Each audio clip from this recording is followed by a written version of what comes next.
Hello అండి అందరికీ. Welcome to my channel అన్నం ఆయుర్వేదం. ఈరోజు నేను షేర్ చేసే వీడియో ఒక పాతకాలపు వంటండి. మాక్సిమం ఎవరికీ తెలియకపోవచ్చు. తెలిసిన వాళ్ళుంటే కామెంట్ చేసేయండి. అదే కొబ్బరి ఉండ. ఇది టేస్ట్ అయితే చాలా బావుంటుంది. చాలా ఈజీ ప్రాసెస్ కూడా. సో, ఎవరైనా తెలియని వాళ్ళుంటే వీడియో ఫాలో అయిపోండి మరి. టేస్ట్ అయితే చాలా బావుంటుంది. కిడ్స్ కూడా చాలా ఇష్టంగా తింటారు.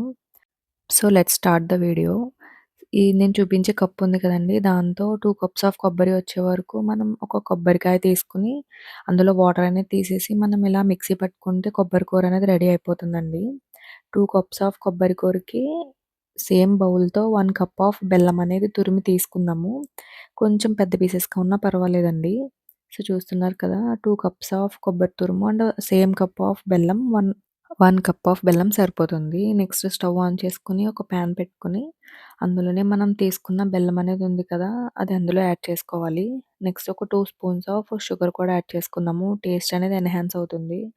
నెక్స్ట్ అందులోనే కొంచెం లిటిల్ బిట్ ఆఫ్ వాటర్ అనేది యాడ్ చేసుకొని, ఇది కరిగే వరకు ఫ్రై అవ్వనివ్వాలండి. పాకం అనేది రానవసరం లేదు. ఇది కొంచెం ఫ్రై అవుతుంది కదా! సో, చూస్తున్నారు కదా! ఈ కన్సిస్టెన్సీ వచ్చే వరకు ఫ్రై చేసుకోవాలి.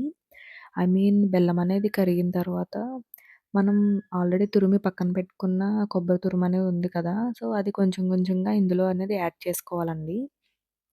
మనం ఇలా మిక్స్ చేస్తూ కలుపుతూనే ఉండాలి. లేకపోతే కిందనేది బెల్లం కదా! సో, ఫాస్ట్‌గా మాడిపోతుంది.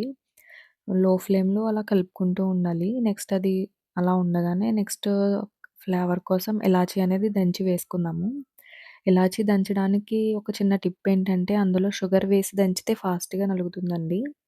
నెక్స్ట్ మనం తీసుకునే బెల్లంని బట్టి మనకొచ్చే కొబ్బరుండలనేది కలర్ చేంజ్ అవుతాయండి. ఇది మీకు తెలుసా? నేనిప్పుడు లైట్ కలర్ ఉండే బెల్లం తీసుకున్నాను కాబట్టి కొంచెం లైట్ బ్రౌన్ అనేది వస్తుంది. చాలామంది తాటి బెల్లం అనేది యూజ్ చేస్తారు. దానికి లడ్డు అనేది కొంచెం బ్లాకిష్ వస్తుందండి. అది కూడా టేస్ట్ చాలా బావుంటుంది. మనకి టేస్ట్ ఏ బెల్లం యూజ్ చేసినా టేస్ట్ అనేది సేమ్ ఉంటుంది. సో, ఇది స్టవ్ ఆఫ్ చేసిన తర్వాత మనకి ఫ్రై అయిందని తెలుస్తుందండి. బెల్లం అనేది గట్టిపడుతుంది. ఆ టైంలో స్టవ్ ఆఫ్ చేసి కొంచెం వామ్‌గా ఉండగానే మనం ఉండల్లా చేసుకొని పెట్టుకుంటే ఎన్నో డేస్ నిల్వ ఉండే కొబ్బరుండలు రెడీ అయిపోతుంది. టేస్ట్ అయితే బావుంటుంది. మీరు కూడా ట్రై చేయండి.